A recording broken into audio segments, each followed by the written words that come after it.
Are we good to go? Okay. Welcome, everybody, to the Eureka Springs Parks and Recreation Commission regular meeting for March. Today is Tuesday, March 16th, 2021. We can call the meeting to order. Can we call roll? Sure. Scott Miskell. Here. Sue Hubbard. Yeah. Ruth Hager. Here. Okay. Kevin Rulli. Here. Harmon Burden. Here. And Dave Hartman. Present. Okay, we have quorum. Approval of this week's agenda. Can we get a motion to approve it? So moved. I'll second. Any discussion? Any changes? Okay, vote. All in favor? Aye. Aye. Aye. Unanimous? Do we have any public comments tonight? Okay, please step up.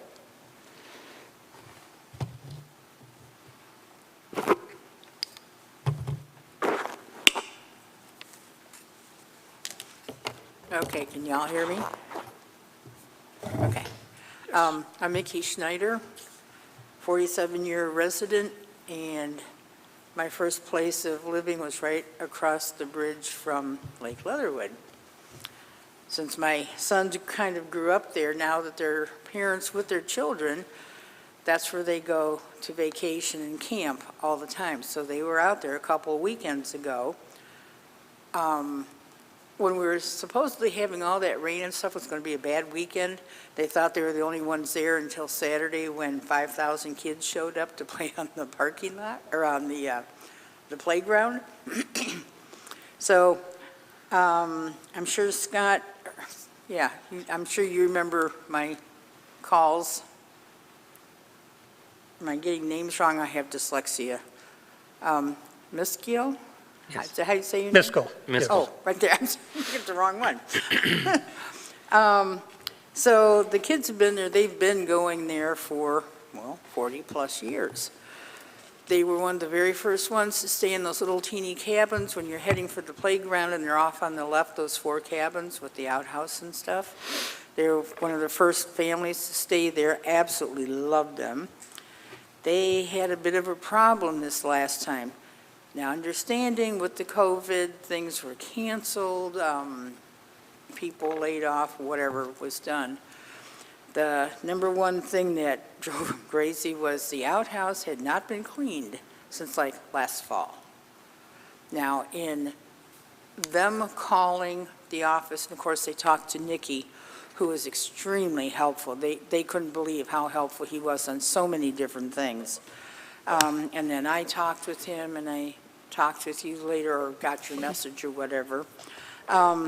So apparently, the ones that do the outhouse, they told Parks that they were like a week behind because of the bad weather we had had. Do y'all pay them per visit or so much a week? It's a. Well, these are typically public comments and not a question and answer session, so we can certainly get you that information. Okay, well, the point is, if it had not been cleaned in months, I sure hope you didn't waste your money paying them.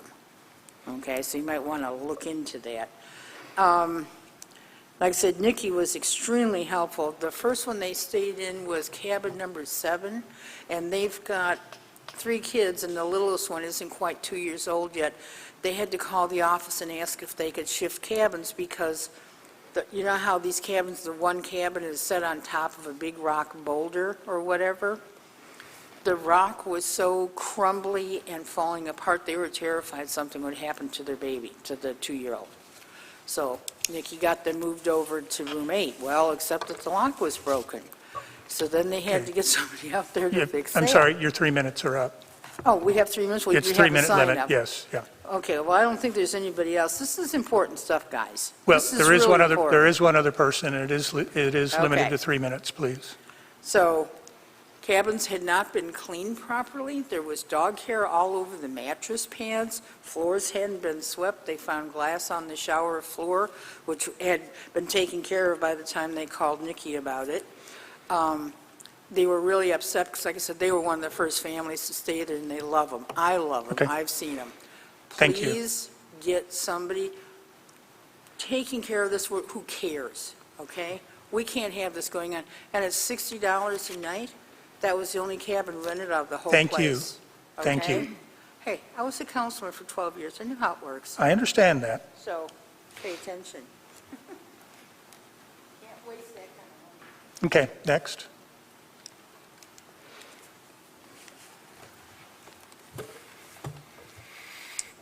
Good evening. I'm Cole Wakefield. I'm the Director of Animal Services for Good Shepherd Humane Society. And just coming because we'd like to thank Scott and the Parks Department. We're very happy to be working with Parks to help improve the dog park by donating memorial bricks for the seating areas. As a private nonprofit that performs a public service without public subsidy, our partnerships and community supports, like we're working with Parks, are very vital to our success. We look forward to working with your department to help showcase Eureka as a pet-friendly city for both residents and visitors. And our commitment to the pets and people of Carroll County drives everything that we do. Proceeds from this brick campaign will help us provide emergency sheltering for animals in need, and will also enhance our ability to reach out into the community and help people keep animals in their homes without ever hopefully having to come to the shelter. So we appreciate working with you guys on this. Thank you. Thank you. Any other public comments? Okay. Chairman's comments. Actually, I think most of the things that I have to discuss are on the agenda tonight. I do just want to acknowledge that Scott and Dave and now Sam have been putting a lot of effort in kind of getting things organized, getting things sorted out. One of the big issues that we had last year was kind of ongoing conflict with the shuttle operations, and we've put a lot of thought into how that's going to be operationalized. We have eliminated parking along the park road entirely, which was actually always the case, just never enforced in the past, which led to a lot of problems. We've got the licensing program in the works. We have one application that we're currently addressing, and we've got both shuttles running, so it should be much smoother. We also have an online reservation system up and running that Scott has been working on, and I'll let him address that in his comments. Thank you. And before I start, we generally don't address the public comments, but if you have a moment after the meeting, I'm happy to speak with you a little more on that. Thank you. Yes, as was just discussed, we've been focusing somewhat on getting the shuttle program up and running. Of course, it's been running, but in a very limited manner. We do expect to eventually, as the season progresses, have the shuttles open most days of the week, and on the weekends possibly 2 shuttles. We've got the online booking that's just now being tested. Before we actually implement it and go live, we work it out off of the system, and it's working very well, so I'm excited about that. We've hired enough shuttle drivers to manage what we have in mind for this year, so I'm excited about where we're heading on that. We did spend a lot of time over the past month or two looking at a lot of the hardscape, which we'll talk about a little bit here more in detail, so I won't go too much into depth on that, other than we do have a lot of stonework to do. I have a meeting tomorrow night to attempt to get approval for rebuilding a stone wall that has collapsed. We've had complaints over the years, so that one is already in the works. We did get a grant for the stone wall underneath the fountain at Basin Park. That was thanks to Glenna at City Hall, did virtually all the work on that. And I did add in a request for doing the stonework around the planters as part of that. And we have trees that have been cut down, stumps, we'll grind those stumps out, and I'll talk more about that as they come up on the agenda. But the point is, we hope to get a lot of that work, especially at Basin Park and some of the others, done. Some of that infrastructure work is just in a very bad state right now, so we are working on all that. And I think I'll defer most of the rest of the comments till we get to them on these agenda items, because Okay. a lot of the things I would report on this evening, as part of my report, we'll be talking about a little more in depth. Okay. Thank you. Committee reports. Ours is March 31st. Okay. Yeah. No Finance Committee. Have we made any progress on Search Committee? We have not, Ruth and I are, I think we're going to plan to meet later this week to get that kicked off. Okay. Yeah, we'll decide before we leave tonight when we're meeting, and we can even announce it. Would it help to have a third member on? Because I believe Sue is probably dying to, we have a search committee put together to go through a formal search for executive director. Scott's been acting in an interim capacity, so we need to get that moving along. If you would be interested in being a part of that. Yeah, I mean, if you're just starting out, if you're kind of already going and it'd be hard to have a third person come in, then that's fine too. Okay. Yeah, but yeah, no, I'd be happy to join. Okay, good. Excellent. Okay.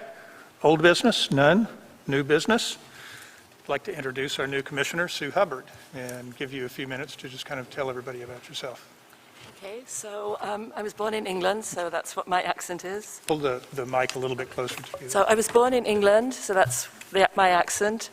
But I spent most of my adult life in this country. I got a degree in biology from San Francisco State, and since then worked mainly in controlling invasive plants and planting restoration projects. Particularly, I had a job with the Bureau of Land Management on the Central California coast at the Fort Ord National Monument, and I supervised a crew doing invasive plant control there. When I retired, I moved here, so I've been in the area 2 years and living in the city for a year. I've become a Arkansas Certified Master Naturalist, and I'm really excited about putting some of the knowledge I learned in my career to use for city parks. Excellent.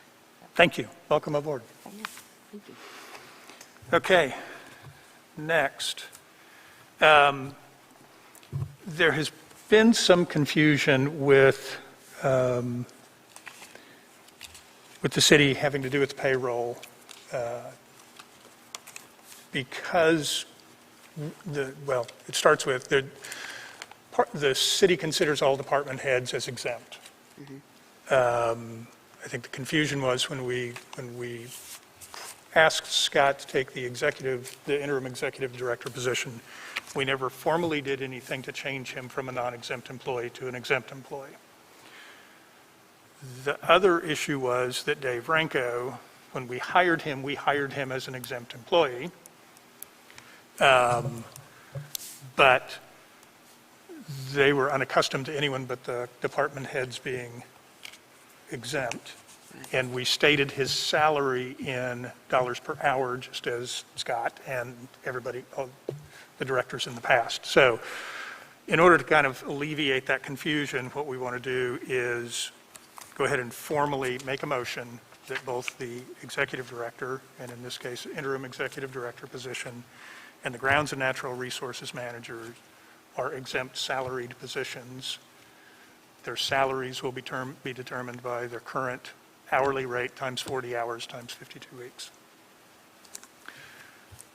So can we get a Yes. motion for that? I move, should I make them two separate ones, one for each position, or put them both in one motion, do you think? I think we can make them both in one motion. Okay. I move that we make the director or interim director and the grounds and natural resources position exempt salaried positions. Do I have a second? I'll second. All in favor? Aye. Aye. Aye. I'd like to have a discussion if we could before. Oh, okay, I'm sorry. Sorry. I was going to suggest we should have Yeah. a bit of You're right. comment as well. Yep. There's a few legal things I wanted to mention on the Okay. record. Scott, my question is actually, I wanted to check with you, and maybe, I don't know if you can speak for Dave or not, but if that's your expectation, if this is, what were you guys expecting it to be exempt and we're just clarifying, or is this a change for you in your expectations? I look at it, well, let me talk about the easy one first. David Renko was specifically hired. I have a copy of the offer of employment. It says in the first paragraph that he would be full-time exempt. In the job description itself for this position, it mentions that it would be full-time and exempt. So in writing at least twice with David, it states that he's exempt. And so I think to answer your question for David, it's easy. As to me, I guess it's easy as well because I'm not seeking anything else. I'm not asking for overtime or anything like that. I do recall the night that I was appointed and there was a statement that was made that it would be based on a 40-hour work week. And just from my background, I kind of had I wondered about a few things, but at any rate, I always assumed that even if it wasn't stated, I always assumed that it would be a salaried position, and I always assumed that it would be exempt. And just to state on the record, I think it's important in case this is ever questioned, the Fair Labor Standards Act is very specific on what it takes to be an exempt employee. And for those, I'm sure most of you know what that means. It just means that we don't have to be paid overtime. We can work as many hours as is necessary to do the job, and we get a fixed salary. So one of the reasons this is important to bring up right now is that it was never stated that I was salaried, and that is an absolute requirement of the law for being an exempt employee. And so, especially since it was stated 40 hours, it just needed clarification. So I am stating on the record that both Mr. Renko, who has it in writing twice, and I, who at a minimum made certain assumptions, know that from the beginning of our current positions, we were considered exempt. We just need that formalized a little better so the people in human resources have documentation that they need and deserve. And so that's why this issue is coming up at this time. It's not a change, and I want to make that clear when I present this to human resources, that it's not a change. Our status has been exempt all along, just to make it clear that nobody's seeking back overtime or anything along those lines. So I just felt it prudent to explain all of that on the record in case anybody explained or questions why we're doing what we're doing. Okay. Well, and like you said, you have to be salaried to be exempt. Right. So when we break it out per hour like that, I've seen how they write it at payroll, and they do write down an hourly wage, and that's not how you really should report it, I would Right. think. Right, For my salaried people, I always report it to my accountant as salaried. yes. Maybe, I guess we can work that out with Danielle or whatever. You good? Okay. So now, we have a motion on the table in a second. All in favor? Aye. Aye. Aye. Okay. So who was the second on that? I was. Harmon? Harmon, okay, very good, thank you.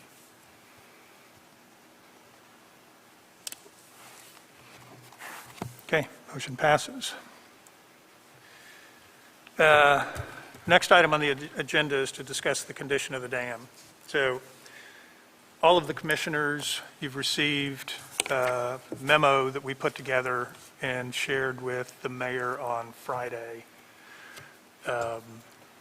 Just for the record, in fact, I'll read the first paragraph for the record. On the above date, which was 10th of March, all present, which was Scott, myself, and Bill Hathaway, a structural engineer, Made a visual inspection of the dam as a follow-up to an inspection performed by Bill Hathaway and Dave Ranko the week prior. The initial inspection had been performed to initiate the creation of a scope of work for repairs to be started later in the year or early 2022. At that time, Hathaway and Ranko observed significant deterioration and damage to the dam railing structure, and both expressed concern about safety considerations. I will say that, when we were putting the budget together for 2021, we had included money to hire an engineer to put together a scope of work to start what at the time we considered to be minor repairs and just much needed maintenance on the dam. The conditions that we found were frankly quite shocking.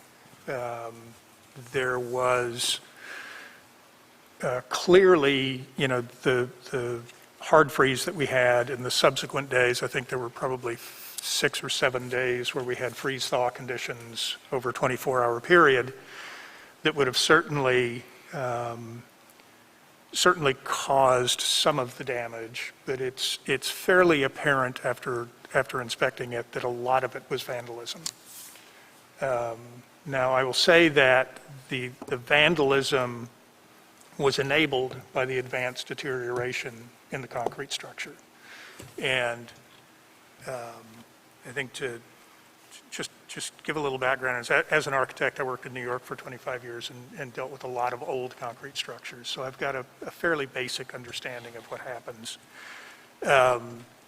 This concrete structure, it's clear that it was not a terribly controlled concrete mix when it was made. It was made by the Civilian Conservation Corps or Construction Corps, CCC, whatever it is. It would not meet any current standards for concrete. The mix obviously used locally sourced, and by locally sourced I mean going up the hill and digging it up, karst as the aggregate rather than a quality round stone, which would normally be what would be specified. So the dam, the concrete structure was never what would have met current standards to begin with. It's obviously not had any regular maintenance. In fact, it doesn't appear that there has ever been any coatings applied to the outside of it. And typically in an old concrete structure, you would initiate a regular maintenance schedule, and quite honestly, this is something that probably should have started 20 years ago, 30 years ago, because the concrete will over time absorb moisture and start cracking. And when the moisture gets down to the steel reinforcing, the steel rusts and it expands and it makes it crack more. And then water flowing through all the cracks leaches the lime out of it and it calcifies and it makes the whole concrete weaker. That being said, I know a number of us have been across the dam fairly regularly, and I was across it as recently as January, and there was nowhere near the damage that exists right now. There are entire railing sections, well, there's one entire railing section that's gone. It's a top rail, and it's right over the spillway. A number of the railings, all of the concrete has been broken off of them. The concrete piers, the vertical members that hold the rails, the tops are missing off of a dozen of them, and a good 4 to 6 inches of the top has been broken off of them.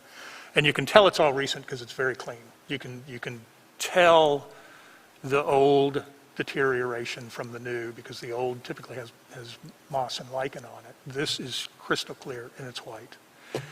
There's even one concrete pier that it looks as though someone tried to push off because it's leaning about 4 inches at the top. And that's not anything that freeze-thaw would have ever done. So there's a couple considerations. One is clearly safety. I mean, if just the top rail by itself being gone is enough to be concerned about safety and somebody falling off of it. The other is our concern that we need to protect what's there until we figure out how we're either going to restore it or repair it or replace it. So we closed access to the dam with temporary barriers for now. We will likely have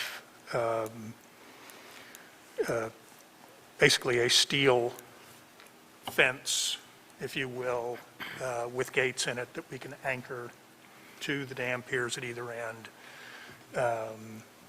to make sure that people don't have access to it. And in the interim, we have asked Bill Hathaway to provide the commission with a proposal to do a more detailed inspection, give us options for repair, restoration, or replacement, and then find us sources for restoration. And I will tell you that in talking to him, the closest companies that he has been able to find that do quality concrete restoration work are both located in Texas. And both of them are so busy that they wouldn't even be able to get to it for over a year. So it's likely that the public access to the top of the dam is going to be closed for some time. I think our estimate was that at least 30% of the rails have fairly significant damage to them, and pieces broken off of them. Another 30% of both the piers and the rails show fairly significant cracking in them. And quite honestly, there are places, when we were walking across looking at it, there was one rail that a chunk had been removed from it fairly recently, but you could reach down and just peel the concrete away with your fingers. It's so deteriorated. So I also want to state that our concerns are limited to the dam railing. The dam itself is inspected annually. We have no reason to believe that the condition has changed since the last time the dam was inspected, which was last summer. Do you recall when the inspections take place, Scott?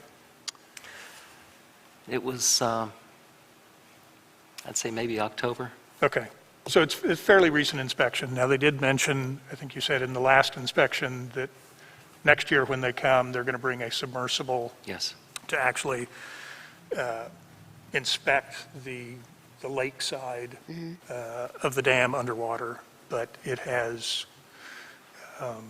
there are no issues with the safety of the dam itself. This is just the public portion of it. The issue is that, especially this time of year, it pretty well cuts the park in half. Because you cannot, as long as it's the wet season, there's too much flow over the spillway and down Leatherwood Creek to cross it on foot, yeah. even though there's trail down both sides of the dam. Even Leatherwood Creek at the south end of the dam, depending on how recently it's rained, is impassable. So we're going to have to look at options in the short term, and depending on what the engineer's report comes back as, I think any option we have at this point is going to be enormously expensive. So we're going to have to start looking, and I think Scott's already located a source for at least one grant specific to dam repairs. And we're going to need to start doing some digging, because it's not going to be as simple or inexpensive. And probably the largest reason is there's not easy access to it. I think when they did the structural work on the dam 20, 25 years ago, whatever it was, they actually had to bring a barge in and do all the work from a barge, which would likely be the same thing this time. So, any questions? Okay. Actually, I do. So you said you closed off the dam. Have you put up any signage? Yeah, we're working on the signage. We're having to have, Dave Ranko is having signs printed up that will go at the trailheads leaving the center of the park and from the ball fields area of the park. What we talked about doing is just kind of, there's intersections at both places that once you go past those points, you either go to the dam or you turn around and come back. So those are the points where signs will be up that says that you're not going to be able to cross the dam. And then we're actually just trying to get into the process of printing updated maps. And as soon as we get the updated maps printed, we will note on the maps that the dam cannot be crossed. Yeah. I mean, the other part about the dam, it's a really nice view spot that people are going to lose. And it's really hard to allow that access near the dam. So maybe there needs to be more signage at the point, because locals know about the point, but that intersection is really confusing to visitors. But if you can say, this is your view spot, this is your walk, go down to here, that may help some people out. Yeah. And I think for the same reason you made it clear a few minutes ago, the signage should make clear that it's just the railings and not the dam itself. Yeah. Only people should be scared. Yes. Okay. Item number 4, discuss whether to fund the cutting of dead and dying trees at Basin Park, Harmon Park, and Parkland between Harding Spring and Sweet Spring. Scott? I bring this one up for at least 2 reasons. First of all, cutting more trees in Basin Park is not something that I think any of us want. And then also because the trees that need to be cut, and I mean in all 3 of those areas, is going to cost roughly $6,000, which we did not budget for. So here's what we're dealing with. Unfortunately, it's the largest tree in Basin Park, at least in the lower area. And it is definitely dead. We've had 2 or 3 people come out and take a look at it, and we have no choice. It is right up at the top. If you're looking at the band shell, it's up and to the left of the band shell when this tree comes down, and it is a very large tree. The band shell is where it will end up. So we are in a position that we just don't have a choice on that one. Yep. Unfortunately, one of the last remaining trees at the roadway is dead. It looked like it was dead, almost dead last year, but I recall Mr. Huss had decided to give that one more year. And then finally, 2 others. There's one that's on our part between Sweet Spring and Harding, and it leans out over a house, and it also is dead. They called us. You can only see it when you go to their backyard, so I'd never noticed it before, but when you get back there, it's, again, it's just something that for safety we have no choice. And then finally, there's a very, very large pine tree at Harmon Park. It's so dead that the bark is off of it. It's one that our staff is capable of possibly cutting down, but it's so rotten. Cutting a rotten tree is a little trickier, can be. In fact, both of the tree companies I got bids from will not cut it down just at ground level. They're going to bring in a lift and cut it in 3 sections. So it's the safety of cutting a tree that's that rotten. So let me get back to Basin Park. There's again 2 reasons. Number 1, I raise this issue because typically cutting a tree is not something we'd have to come to the commission for. But we do need to do something about getting trees back in Basin Park. As I said briefly earlier, the plan is, since we have the grant for the stonework, which includes those beds in the front, as part of the $6,000 or so that it's going to cost us to cut down all these trees. That includes grinding out the stumps that exist in those 2 areas. In addition, the stonework that we're going to do around these beds will be taller than it currently is. There's just not a lot of soil there. And of course, it'll be fresh stone and looking good. But we will plant new trees. I'll get as large a tree as I can get for that spot. I'd even budgeted, I knew this was coming up, and budgeted $2,500 for the trees there in Basin Park. So we knew we needed to put trees in there, and part of the explanation here is so everyone knows why it may take a month or 2 for us to get to that point. We need to get, I've only got a number from one of the bidders, another one is coming, and also we need to get the stonework done and those planters before we can then replant. So I want everyone to know the plan that we have.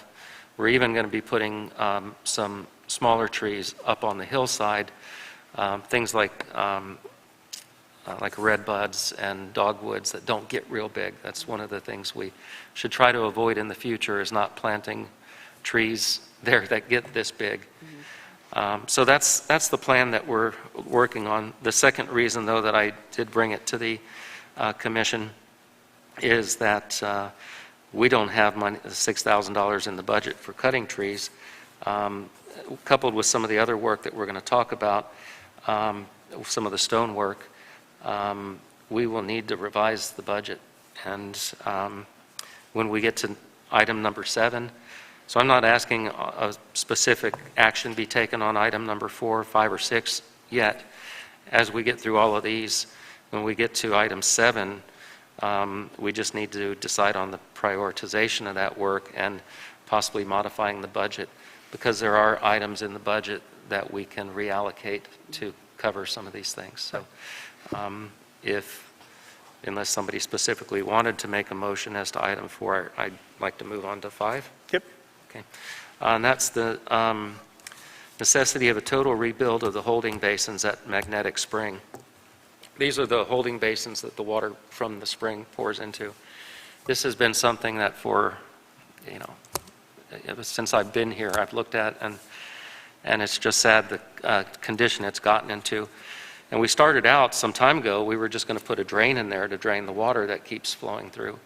Then Kevin actually had said, well, we really should, there's some materials that we can use to seal it. Let's figure out a way to drain it, dry it out, reseal it. So that was plan B. But over the last month or two, as we were starting to prepare to do that, I started looking at the stonework, and it is just crumbling. In fact, it's interesting when you read about how certain stone degrades over time and turns into clay. You can actually see that happening on the upper portion. You can rub your finger over it and feel it. But the point is, it is beyond any ability to repair. And anything that we did, such as trying to seal it or putting a drain in, would just be putting a Band-Aid over a compound fracture. I've got some numbers so far and waiting on another set of numbers. But to do that properly, we're talking, it would be somewhere between about $7,000 to $12,000. I see eyes getting large here. But unfortunately, it's demolishing both levels. First, before we even do that, rechanneling the water out of there so we can even dry it out, doing a total demolish, backing the walls with concrete, and then the stone. The concrete is somewhat impermeable to water. You get some, especially as it cracks, but then we could put a surface, a waterproof surface on the inside of that. So visible from the front, it wouldn't look any different than, well, it'll look different than it does now, but it wouldn't look any different than it did when it was first constructed. But from the inside, we'd have the structural stability of the concrete, and then a water resistant or waterproof membrane as well. It's one of those things, just like so many that we're talking about tonight, that I think probably should have been done long ago. It wasn't. As the water is coming through, I mean, I urge you all to go and take a look at it. It's always been an issue of water out on the surface, Right. creating algae and whatnot. But look at the stone itself, where the water's pouring through it, and you can see it's almost like the dam railing we were talking about. It's just crumbling. Tomorrow afternoon, after the thunderstorms come through, would be a great time to do it. Exactly. Because you'll see there's more water flowing through the mortar joints between the stone than there is over the top Wow. of the basins. And that's, I mean, it's just been a progressive degradation of those basins. Yeah, when you say both levels, you mean the two walls that are Right, down there? yes, the two semicircular Yep. walls. Right, and I'd go beyond what Kevin just said. It's not just through the mortar joints. It is, the rock is fracturing and crumbling. And honestly had wondered when we had a week of below zero temperatures, whether if we had a significant amount of ice there, whether that would have taken that out, and fortunately it didn't. But we have no choice, I think, Right. at this point. So unless anyone has any questions or comments on that, I'd like to move on to item 6, and then we can talk about the three of them together as far as prioritization and budgeting. So, well, actually, number 6, I guess I already have Right. when I talked about item 4, and that's planting of the trees in Basin Park. So fortunately, that's the one item that we do have in the budget. And Can I actually ask a question Yes. on that? So I know as gardener, you did a very good job of including native plants in your planting. Do we have any policy about planting native trees when we need to plant trees? you know, first of all, when I mentioned the smaller trees like the redbuds and dogwoods, those are native to this area, but also that they're smaller. I also did order a fair amount of the bare root plants like rose mallow. It's more of a bush, not a tree, but that's native and has nice flowers. So those are things we can plant up there. I'm trying to remember the different, I ordered 8 or 10 different bush type plants that can go up there. So yes, we are up in that area going to have, we're going to add the redbud, dogwood, and at least 3 or 4 different varieties of shrubs. So if no other questions, let's really talk about what do we do about those 3 items. So we're on item number 7. We need to prioritize the work to be done. We need to possibly make some modifications to the budget to accomplish these things. And just to put this in perspective, for maintenance and repairs of the garden areas, I had budgeted $15,000. This magnetic project itself can come close to that. Oh, I should have added as well that I would hope when we do that, for about $3,600, we can also do, instead of the little rocks that they have as borders, I was going to have matching stone work done. And I mean stone that's all symmetric and similar sized and have it a nice curb-like appearance. And also where some of the existing stone walls are, that some of them have caps and some don't. So for an additional $3,600 or so, we can accomplish all of that. I would even, if we had the money, go as far as to say the concrete there could stand to be busted out and re-poured. Where if we're going to be doing concrete there at Magnetic, we might consider doing that as well. But the point is, we had $15,000 in for those sorts of repairs. We also have a line item for general maintenance and repairs, which was more different types of repairs, not so much hardscape, but just, you know, you have a irrigation line that needs fixing, that sort of thing. So I think let's start with something more general than, Yes. I don't think we even need to look at the budget and talk Okay. about it tonight. I think we need to start with a kind of a general observation that what we've discovered over the last month and a half or so is a lack of maintenance or a lack of Yes. appropriate maintenance on a lot of things is now starting to rear its head, kind of beyond what any of us expected.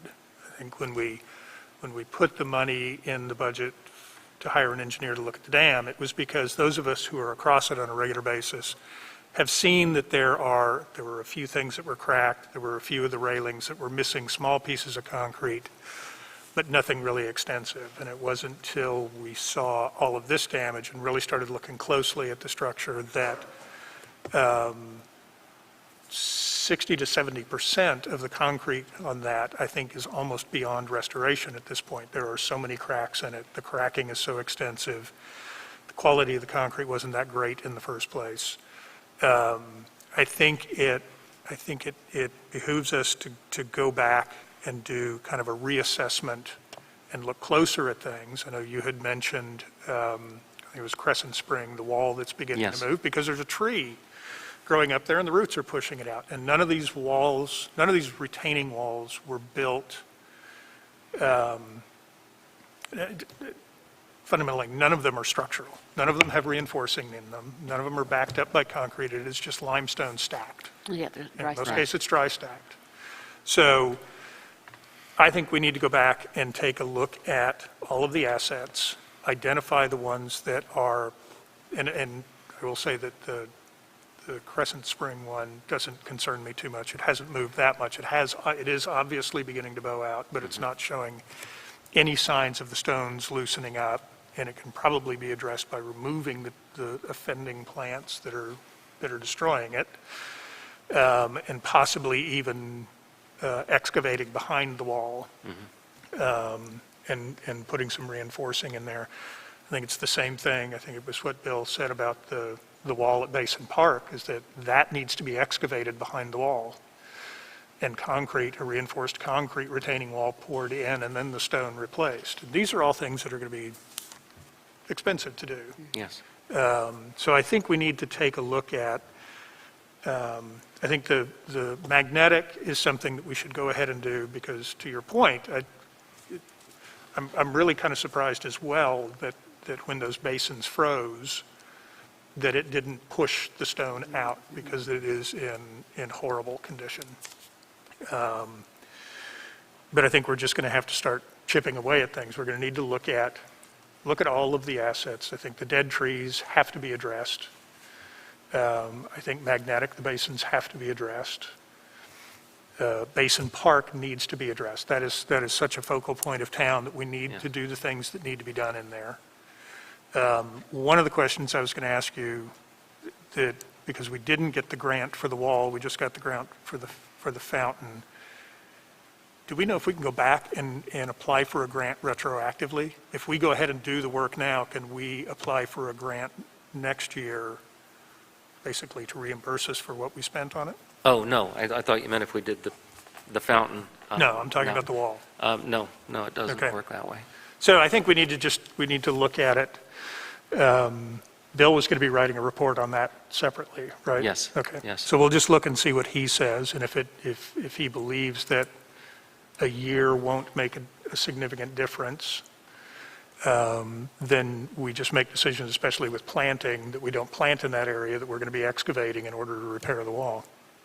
But I think it's incumbent on us to go back and look at these things, reprioritize, and figure out, what needs to be adjusted in the budget, to start addressing them.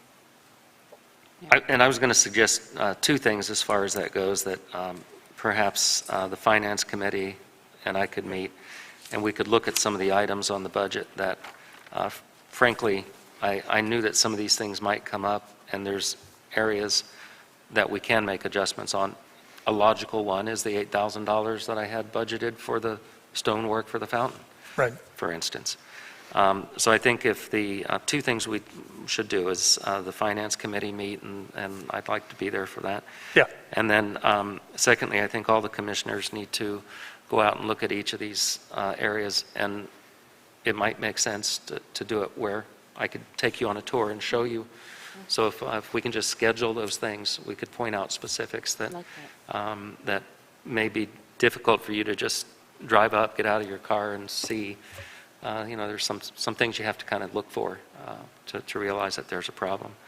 So I would like to see if we could schedule a time to do that. Like I know Kevin's been out and looked at all or most of these issues.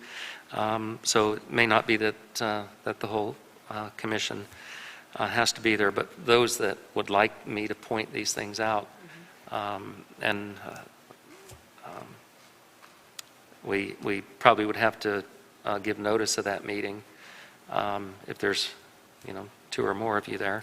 Yeah, if it's going to be multiple commissioners, then Right. it's going to have to be a public meeting. Right. Um, So yeah, other than that, I can do it just about any time. But I think it'd be very important for you to see some of these things. Why would we spend so much money to do some of these things that we are talking about doing? But some of them is now or never. So that's what I'd like to propose. If you want to set a time now, or you guys let me know at some future time, I'll make myself available. And then likewise with the Finance Committee. Right. So I'll get a hold of Scott and see when he was called away again for family matters down in Louisiana. So I'll get a hold of him and find out when he's going to be back, and we'll just set up some time and we can meet in your office and kind of start pounding through things. Okay.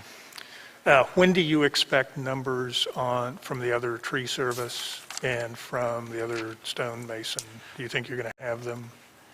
Any time, actually. Okay. The one stone company that I'm still waiting on wanted me to come out. In fact, they asked if you'd like to go as well. Okay. And talk about how they're proposing to do that. He wanted to go either today or tomorrow. It was impossible for me to get out today. I have an appointment at 8:30 in the morning, but after that I'm free. So let me know. Okay, so we can talk about that after the meeting. Okay. Or tomorrow morning. And he said he'd be available anytime tomorrow. And we've already been out there and spent a considerable amount of time, so I think he's just wanting to show us what he has in mind as far as the, because again, we're pouring concrete and then applying stone as well, and there's Right. a couple ways to maybe go about doing that. And anyone else, well, we would have to publish or post the notice of it, but anyone else can come along at any time that you'd like. I can show you the issues out there. But again, it might make sense to do it all at once, do a tour. Thank you. Okay, so I don't think there's an action we need to take right now on this. We'll set up the Finance Committee meeting, we'll sit down and we'll kind of go through things. I think the numbers you've got are enough as a starting point. We'll just reprioritize that piece of it. That being said, the last item I would say is probably a similar situation. It's just a discussion of the possibility of taking over the payroll responsibilities from the Finance Department. And there's a couple of reasons why we may or may not want to do that, but since I'll be meeting with the Finance Committee soon, maybe it would make sense that we discuss those issues and then we can bring it back to the Commission, should we decide we wanted to even explore such a thing. That's a good idea. If that makes sense to you. Yeah, I think that there are a number of apps that will help not only with payroll, but with scheduling Yes. and tracking. It just, I've used them in the past. I think they're great. There's no question. The one that we used, you were actually able to geofence the area around where a given associate was working, so they could not clock in or clock out unless they were within the geofenced area. So there was never any question whether they were actually clocking in at work or clocking in Right. on their way to work. I think being able to track activities, especially with the myriad of things that we've got going on, to be able to, you could easily, at a glance, check and see where somebody is, what they're supposed to be working on, get updates on percentage of completion on things. I think they're just much more effective tools for managing, Yes. The human resources of the parks. Right. And I think it would be worthwhile to just look into a few of them, see which one kind of best suits our needs, and move forward with that when it makes sense. And that is one of the most compelling reasons to do it. And there's others as well, but David Renko had wanted me to implement the app that he used in the company he most recently had worked for. And I explained to him that it wouldn't interface with, or we couldn't interface it with our accounting software because the Finance Department handles our payroll, whereas the system that he wanted us to adopt is just as you described. Yeah. And, but it goes beyond that, is that once you have all that data, you just dump it into the accounting program when it comes time for payroll. And it's not like it's magic and does it itself. There's a little bit of work to it, but the point is a lot of the data entry is already done for you. So it would make no sense for us to implement a system like that now when we'd have to go and then write our handwritten timesheets anyway. Right. So there's a number of reasons like that, and so if we can add that to the discussions with the Finance Committee. Yeah, and I think, in the long run, one of the things that we found as when I came on the commission, when we started digging into things, when we started looking at the finances in the past, we have very little data to Right. back up any assumptions we make. The shuttles, the whole time we were working on the business plan for it, we were having to make assumptions because Yes. nobody ever tracked how many riders we have there. Have no idea how many in 2019, when we were actually contracting shuttle services, how many riders were actually using it. We knew how much money we made, and I say that loosely, I will say how much revenue we made. We actually lost as much money as we made, because we weren't tracking expenses at the same time. And so anything we can do that gives us better data to manage the system better just makes a lot of sense. Okay. So we will have further discussions in the Finance. If I can just say one thing, it makes sense to me that we would wait till we had a permanent director in place and they could have some input in this before we made a final decision. And that doesn't mean we can't do groundwork and get up to speed in the meantime, Yeah. but it may be something we want to put off making a final vote on. I think we move forward with it and we make that decision at Yeah, the time that's- that we've identified something. I think that it really, ultimately, if the way the commission structure is set up statutorily in Arkansas, the commission has all the authorities. The commission actually is tasked with running the parks and managing the finances. So the executive director executes against the strategy that the commission agrees to. So I don't really have an issue with moving forward on it. I don't think it's a decision that we're make or break who we hire. Right, but if we brought someone on, and it's a new system, it may be nice that they had some input, and if there's a particular program they liked, that they could talk about that. Yeah. Yeah. Okay. We can do the groundwork and we'll make that Yeah, decision as we absolutely. go along. Okay? So that's it for new business. Commissioner comments? Dave? I don't have anything tonight. Okay. Harmon? I don't either. Ruth? None, except that I appreciate all the hard work, Scott, you've been doing. I'm glad you have Dave Renko working with you now to help out, Me too. and I do appreciate you. Thank you. It's been difficult. Thank you. For you. Sue? Just happy to be here. Okay. Last item, approval of the minutes from the last regular meeting.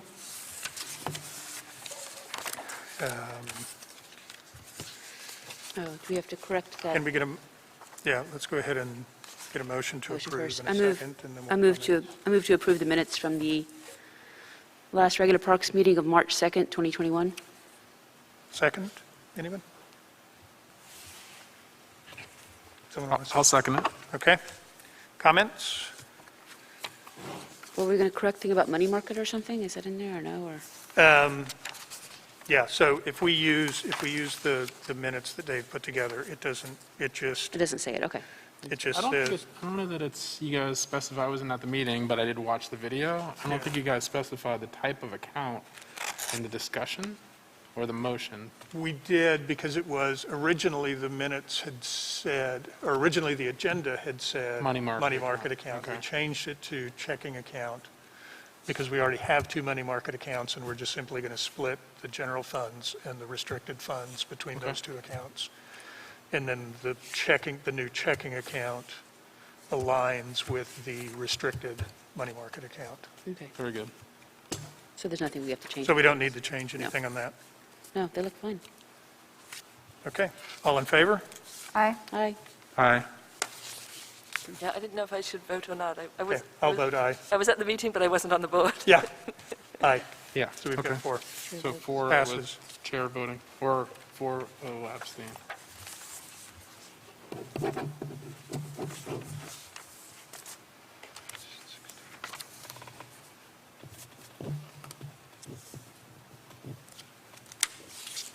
Okay. We have a motion to adjourn. I move we adjourn. A second? All in favor? Aye. Aye. Thank you. Thank you. I'll be with you in just